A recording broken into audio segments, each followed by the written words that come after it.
abrumadora mayoría el proyecto de resolución sobre la necesidad de eliminar el bloqueo a Cuba, el representante de la delegación de Estados Unidos replicó el proyecto de resolución presentado por Cuba al tratar de argumentar su intención de voto. La delegación estadounidense parece no comprender todavía por qué Cuba califica de genocida el bloqueo económico, comercial y financiero que su país le impone a la isla. Durante su intervención ante la ONU, el representante yanqui volvió a insistir que el diferendo de Estados Unidos con Cuba es una cuestión bilateral. El vocero estadounidense también fue ambivalente al refugiarse en preceptos establecidos por esa organización que absolutamente nada tienen que ver con la realidad. Citó las supuestas flexibilizaciones del bloqueo, como las visitas de familiares y las remesas que habían sido recrudecidas por el gobierno de Bush. Ante tales ambigüedades, la respuesta cubana fue contundente. Esta es la 19ª ocasión en que la delegación de Estados Unidos nos repite lo mismo. El bloqueo es un acto de guerra económica y un acto de genocidio. El año pasado leí aquí los artículos de las convenciones correspondientes. ¿Será que el Departamento de Estado no ha hecho la tarea, no ha estudiado el asunto? Leo otra vez. Tengo aquí la convención. Artículo 2. Se entiende por genocidio cualquiera de los actos mencionados a continuación. Inciso B. Lesión grave a la integridad física o mental de los miembros del grupo. Inciso C. Sometimiento intencional del grupo a condiciones de existencia que hayan de acarrear su destrucción física total o parcial. Ya leí aquí esta mañana el famoso memorándum del señor Mallory. No son argumentos ideológicos del pasado. El bloqueo es un viejo témpano que queda de la Guerra Fría.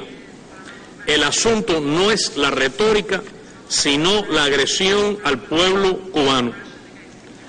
El propósito de Estados Unidos no es ayudar ni apoyar a nuestro pueblo. Se sabe que el bloqueo provoca privaciones y sufrimientos.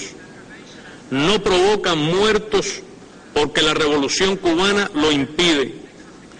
¿Cómo podría explicar la delegación norteamericana que se castigue a los niños cubanos como se ha descrito aquí?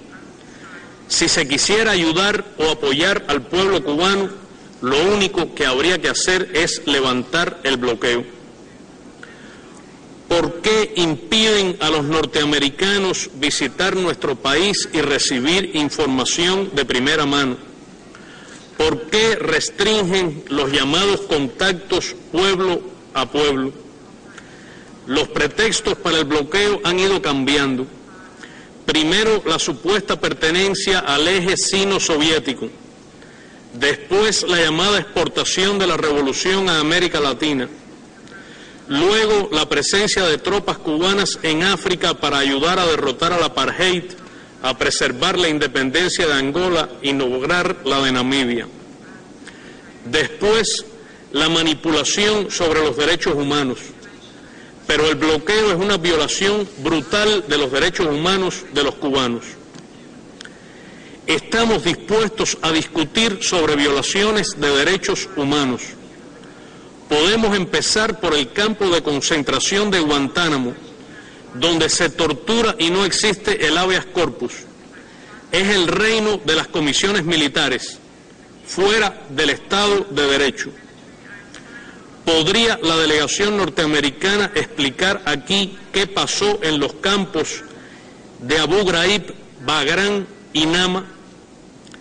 ¿Se instruyó cargos a los responsables por el gobierno actual? ¿Se instruyó cargos a quienes autorizaron en los gobiernos europeos las cárceles secretas en Europa y los vuelos secretos de la CIA con personas secuestradas? ¿Podría aclararlo el representante de la Unión Europea? Podemos hablar de Wikileaks. ¿Podrían contarnos algo sobre las atrocidades que recogen los 75.000 documentos sobre crímenes en Afganistán y los 400.000 sobre Irak? ¿Qué puede decirnos la delegación norteamericana sobre las ejecuciones extrajudiciales que proclamó Bush en su famoso discurso del Estado de la Unión del 2003 bajo el aplauso del Congreso? ¿Qué ha hecho el actual gobierno con los responsables? ¿Acaso el Comando Conjunto de Operaciones Especiales fue disuelto? ¿Las órdenes y autorizaciones ejecutivas fueron revocadas o están en vigor? ¿Es verdad que el jefe de ese comando, el general McChrystal, reportaba directamente al vicepresidente Cheney? Podemos discutir también sobre la violencia brutal y la alta tecnología que llaman contrainsurgencia. Los cambios en Cuba son asunto de los cubanos. Cambiaremos todo lo que deba ser cambiado para bien de los cubanos, pero no le pediremos opinión al gobierno de Estados Unidos. Escogimos libremente nuestro destino. Para eso hicimos una revolución. Serán cambios soberanos, no gestos. Sabemos que para Estados Unidos lo único suficiente sería instaurar en Cuba un gobierno pro-yanqui, pero eso no va a ocurrir. ¿Quieren avanzar en telecomunicaciones?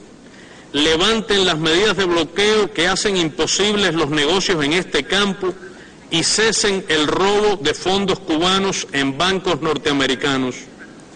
Eliminen las medidas de bloqueo que restringen severamente el acceso a Internet de los cubanos. ¿Quieren cooperación entre universidades? Eliminen las restricciones a los intercambios académicos, estudiantiles, científicos y culturales y permitan establecer acuerdos entre esas instituciones. ¿Quieren cooperación contra el narcotráfico, el terrorismo, el tráfico de personas, los desastres naturales, el correo postal? Respondan al menos las propuestas que hemos presentado hace más de un año sin condición alguna. El gobierno de Estados Unidos ha cambiado, pero el financiamiento a la subversión interna en Cuba se mantiene igual. El señor Tracy Eaton, alto directivo de la USAID, confirmó ayer que en el último periodo han hecho llegar 15,6 millones de dólares, y cito, a individuos en el terreno en Cuba. Así llaman a sus mercenarios.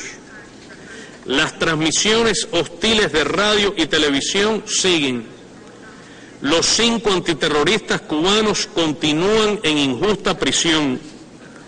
Recientemente se ha sometido sin motivo a Gerardo Hernández Nordelo a confinamiento solitario y se le ha denegado atención médica.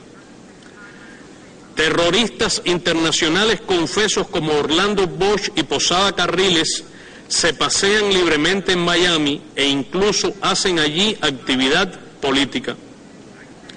Hay conversaciones migratorias, pero la manipulación política de la migración continúa con la ley de ajuste cubano y la política de pies secos, pies mojados. Otra vez, es totalmente falso que Estados Unidos y Cuba seamos socios económicos.